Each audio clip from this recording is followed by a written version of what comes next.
जय श्री राम।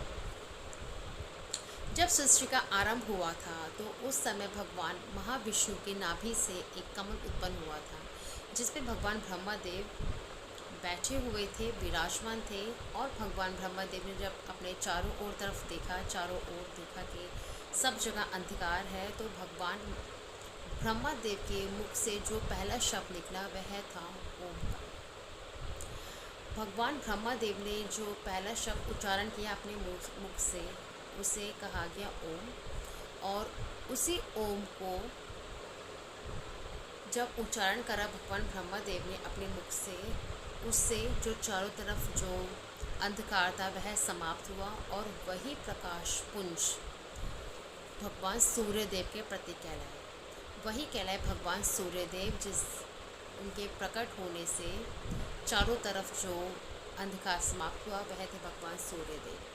एक बार स्वर्गलोक पर असुरों का बहुत आतंक हो गया और वहाँ पर जो अधिपत्य था वो असुरों ने ले लिया।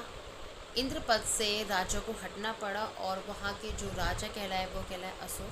असुरों का इतना आतंक देख नारद जी गए ऋषि कश्यप के पास और माता दीति के पास और उनसे कहा कि अगर आप भगवान सूर्यदेव को अपने पुत्र के रूप में उत्पन्न करेंगे तो ये जो असुरों का आतंक है वह समाप्त हो पाएगा। आप बहुत बड़े ज्ञानी ऋषि हैं और आप ये सब कर सकते हैं, तो मैं उम्मीद करता हूँ कि भगवान सूर्यदेव आपके पुत्र के रूप में उत्पन्न हो और वह ये सब सही करें। उन्होंने उनकी बात मानी। महर्षि कश्यप और माता दीति ने घोर तपस्या की भगवान सूर्यदेव की, और जब भगवान सूर्यदेव उनकी तपस्या से प्रसन्न हुए तो वह प्रकट हुए उनके सामने। उनके समक्ष आते ही उन्होंने कहा कि मांगे वत्स, क्या मांगेंगे। तो भगवान सूर्यदेव से वरदान जब तो ऋषि कश्यप और माता अदिति ने उनसे वरदान मांगा कि पुत्र धन की, क्या हम चाहते हैं आप हमें पुत्र के रूप में प्राप्त हो, ताकि जो स्वर्ग में और तीनों लोकों में जो फैली हुई बुराई है जिसके कारण हम सब लोग परेशान हैं वह दूर हो। तो भगवान सूर्यदेव ने तथास्तु कहा और वह अंतर ध्यान हो गई। कुछ समय पश्चात माता अदिति ने सूर्यदेव को जन्म दिया और जब भगवान सूर्यदेव का जन्म हुआ, उनका जन्म जब हुआ वो बहुत तेजस्वी थे, उनमें बहुत रोशनी थी जिन्होंने पूरे ब्रह्मांड को रोशन किया। तो जब वो एक माता के कोख से पैदा हुए तो उनमें बहुत ज़्यादा तेज था और वह बहुत बड़े ज्ञानी थे। उस समय पश्चात जब भगवान सूर्यदेव बड़े हुए तो उन्होंने असुरों का आतंक समाप्त कर पूर्ण स्वर्ग का राज्य दिया ऋषि देव प्रबंधर को, और सभी तीनों लोकों में जो असुरों का आतंक था वह समाप्त हुआ। भगवान ब्रह्मा विष्णु महेश ने उन्हें ग्रहों का राजा घोषित करा और वह भगवान सूर्यदेव आगे चल के सूर्य मंडल के सूर्य लोक में जाके स्थापित हुए। जब वह बड़े हुए तो भगवान सूर्यदेव की विवाह के लिए ऋषि कश्यप और माता दीति एक लड़की ढूंढने लगे। उस समय जो विश्वकर्मा जी हैं, जिन्हें कहा जाता है देवों का आर्किटेक्ट, वह भी एक सुंदर वर की तलाश में थे अपनी पुत्री की, जिनका नाम है संज्ञा। जब नारद ऋषि विश्वकर्मा जी के पास गए तब उन्होंने कहा कि आप यदि अपनी पुत्री के लिए एक वर की तलाश में हैं तो मैं आपको एक बहुत सुंदर वर बता सकता हूँ जो कि है सूर्यदेव। तो उन्होंने कहा सूर्यदेव तो बहुत ही अच्छे वर है, लेकिन उनको मेरी पुत्री को मिलना बहुत ही बड़ा सौभाग्य की बात है, तो ये कैसे एकदम से हो पाएगा। तो भगवान नारद ने कहा कि आप भगवान सूर्यदेव की तपस्या कीजिए और उनसे वरदान मांगे कि वह आपके जमाता बन जाए और आपकी बेटी की शादी उनसे हो जाए। तो उनके कहे अनुसार विश्वकर्मा जी ने भगवान सूर्यदेव की घोर तपस्या की। भगवान सूर्यदेव उनके समक्ष प्रकट हुए तो भगवान सूर्यदेव ने उनसे वरदान जब मांगने को कहा तो भगवान विश्वकर्मा जी ने कहा कि मैं चाहता हूँ कि आप मेरी पुत्री का वर बने और मैं चाहता हूँ कि आप मेरी पुत्री से विवाह करें, जिसके फलस्वरूप आप मुझे एक जमाता के रूप में प्राप्त होंगे। तो भगवान सूर्यदेव ने कहा इसका फ़ैसला मैं नहीं कर सकता, इसका फ़ैसला मेरे माता पिता ही कर सकते हैं। इसके लिए मुझे पूछना पड़ेगा अपने माता पिता को, जो ऋषि कश्यप और माता दीति हैं, उन्हें पूछना पड़ेगा। तब विश्वकर्मा जी ने कहा जैसी आपकी इच्छा, लेकिन अगर आप मुझे वरदान देना ही चाहते तो मैं चाहता हूँ कि आप मुझे मेरी जमाता के रूप में प्राप्त हो।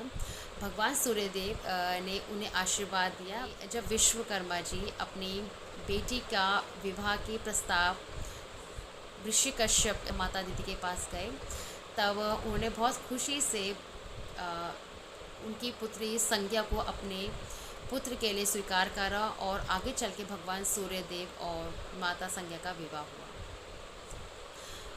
माता संज्ञा, भगवान सूर्यदेव का जो तेज है वो बहुत ज़्यादा है और उसको सहन कर पाना, माता संज्ञा का जब विवाह हो भगवान सूर्यदेव से, उनको सहन कर पाने में माता संज्ञा बहुत ज़्यादा उनको बहुत ज़्यादा थोड़ा प्रॉब्लम होता था, बट हाँ समहाउ वह मैनेज करती थी और वह सूर्यदेव के साथ सूर्यलोक में रहती थी। साथ ही जब आगे चल के उनके एक पुत्र हुआ जिसे कहा गया विवस्वान, जो 7वें मवंतर के मनु कहलाते हैं।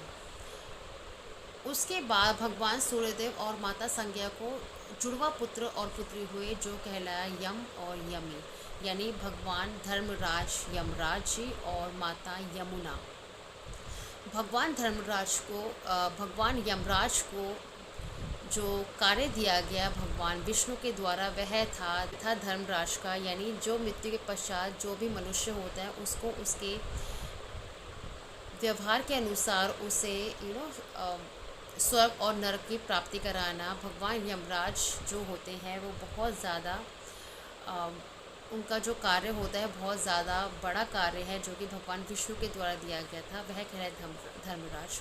और यमी कहलाई माता यमुना, जो एक नदी के रूप में बहती है धरती पर। देवी संज्ञा से भगवान सूर्यदेव का जो तेज है वह सहन नहीं होता था, जिसके फलस्वरूप उन्होंने एक बार अपने तेज से, जो उनके पास शक्ति है, उससे उन्होंने एक अपनी जैसे दिखने वाली एक स्त्री को उत्पन्न किया जिसे कहा गया छाया।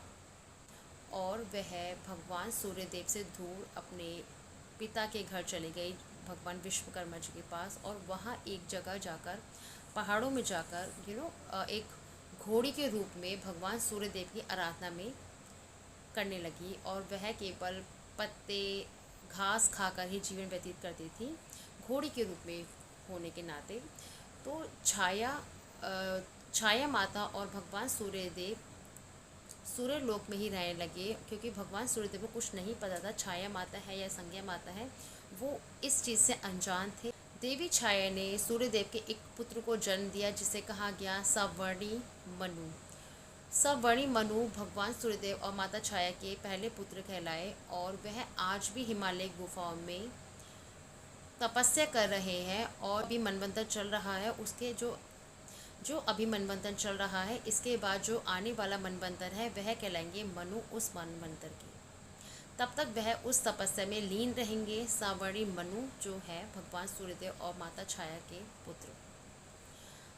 इसके बाद भगवान सूर्यदेव और माता छाया के एक पुत्र और हुआ जिसे कहा गया शनिदेव। शनिदेव भगवान शिव की बहुत तपस्या करते थे और ऐसा कहा जाता है भगवान सूर्यदेव का अंश ही है भगवान शनिदेव। शनिदेव भगवान शिव के बहुत बड़े भक्त बने और वह आगे चल के कहलाए कर्मों के देवता। जो हम दिन प्रतिदिन कर्म करते हैं उसके अनुसार जो फल देते हैं वह देते हैं शनिदेव, वो कहलाते हैं कर्मदाता। वह सभी लोगों में पूज्य हैं और उन्हें दी गई एक उपाधि ग्रह की। उसके बाद भगवान सूर्यदेव और माता छाया के एक और पुत्री हुई जिनका नाम रखा गया माता ताप्ती।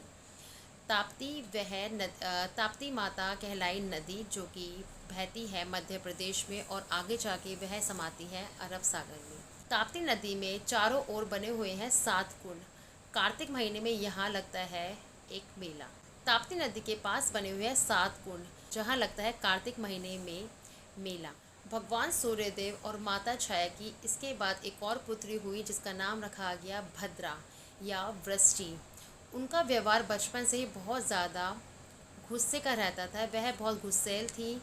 भगवान ब्रह्मादेव यह बात जानते थे और उन्होंने उनको एक ऐसा कार्य दिया जो बहुत कठिन था, बट उनके लिए सदैव वो अच्छा कार्य था। वह था काल गणना का। उनके स्वभाव को देखते हुए भगवान ब्रह्मदेव ने उन्हें स्थापित करा नक्षत्र लोक में, और वह काल गणना में काल गणना के प्रमुख अंग वृश्चिक में उनको स्थान दिया। छाया माता अपने सभी पुत्र और पुत्रियों को बहुत प्यार करती थी, स्नेह करती थी, और संज्ञा माता के पुत्र पुत्रियों को स्नेह बहुत कम करती थी, जिसके परिणाम स्वरूप भगवान सूर्यदेव को इस बात को बहुत अजीब लगता था। भगवान सूर्यदेव ने एक बार छाया माता से इस बारे में बात भी की। जब भगवान सूर्यदेव की बात करने पर माता छाया ने उन्हें सब कुछ बता दिया कि मैं कैसे संज्ञा माता की छाया के रूप में यहाँ हूँ, मैं संज्ञा नहीं हूँ। तब भगवान सूर्यदेव को इस बात का पता चला और वह गुस्से में थे बहुत ज़्यादा, और वह गए उस समय विश्वकर्मा जी के पास। भगवान सूर्यदेव बहुत गुस्से में थे जब वह विश्वकर्मा जी के पास गए, और वह चाहते थे कि भगवान विश्वकर्मा जी को मैं अपने गुस्से से, अपने तेज से समाप्त कर दूं। परंतु भगवान विश्वकर्मा जी का आदर सत्कार देखते हुए भगवान सूर्यदेव ने अपना गुस्सा शांत करा। तब भगवान विश्वकर्मा जी ने कहा कि मैं जानता हूँ आप इतने गुस्से में क्यों हैं, आप इतने तेजस्वी, अभी आप इतने तेज में क्यों हैं।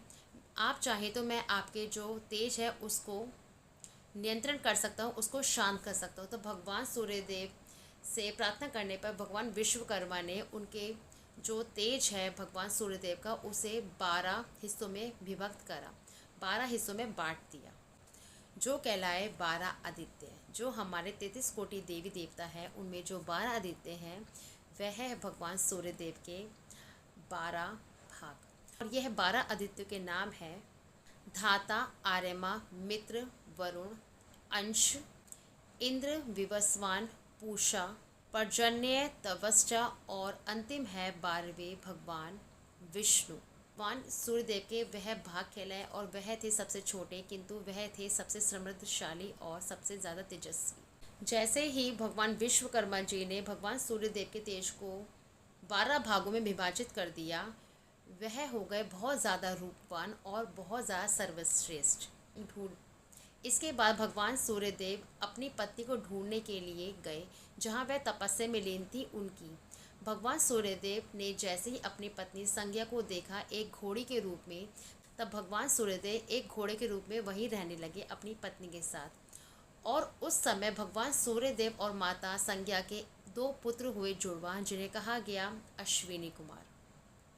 घोड़े और घोड़ी के रूप में भगवान सूर्यदेव और माता संज्ञा के जो पुत्र हुए वह घोड़ा और घोड़ी के रूप में ही हुए। जब अश्विनी कुमार का जन्म हुआ तो वह थे बहुत ज़्यादा तेजस्वी पुत्र, और उन्हें वेदों पुराणों का ज्ञान था। उनका तेजस्व देखकर वह कहलाए आगे चल के देवों के वैद्य। अश्विनी कुमारों से ही भगवान धन्वंतरि जी ने आगे चल के ली थी शिक्षा वैद्य की। अश्विनी कुमारों को ही कहा जाता है वैद्य के जनक। भगवान सूर्यदेव के तेज को जब नियंत्रण करा भगवान विश्वकर्मा जी के द्वारा, तब माता संज्ञा इस बात पे बहुत प्रसन्न थी। और इसके बाद माता संज्ञा सूर्य लोक चली गई भगवान सूर्यदेव के साथ, और वहीं रहने लगी। उसके बाद भगवान सूर्यदेव और माता इसके बाद भगवान सूर्यदेव और माता संज्ञा के एक पुत्र उत्पन्न हुआ, जिसे कहा गया रेमंतक। रमंतक भगवान सूर्यदेव के जो पुत्र है वही भगवान सूर्यदेव के साथ रहते हैं, और रमंतक देव भगवान सूर्यदेव के साथ इस संसार को प्रकाशित करते हैं। जितना प्रकाश तेज भगवान सूर्यदेव में है, उतना ही प्रकाश तेज है भगवान रमंतक में, जो है भगवान सूर्यदेव के पुत्र। त्रेता युग में भगवान राम के जो मित्र कहलाए वह कहलाए भगवान सुग्रीव। सुग्रीव भगवान सूर्यदेव के अंश कहे जाते हैं। और द्वापर युग में जो भगवान कर्ण है, जो माता कुंती ने शादी से पूर्व सूर्यदेव का आवाहन किया था पुत्र प्राप्ति के लिए, वह भगवान सूर्यदेव के पुत्र के रूप में अवतरित हुए कर्ण ही कहे जाते हैं भगवान सूर्यदेव के अंश। भगवान सुग्रीव और कर्ण को कहा जाता है भगवान सूर्यदेव के पुत्र भी। भगवान सूर्यदेव का जो पूरा परिवार है वह पूरे संसार के लिए बहुत ज़्यादा कल्याणकारी है। उम्मीद करती हूँ आपको मेरे आज की कथा बहुत अच्छी लगी हो। Keep like, share and subscribe my channel. जय श्री राम।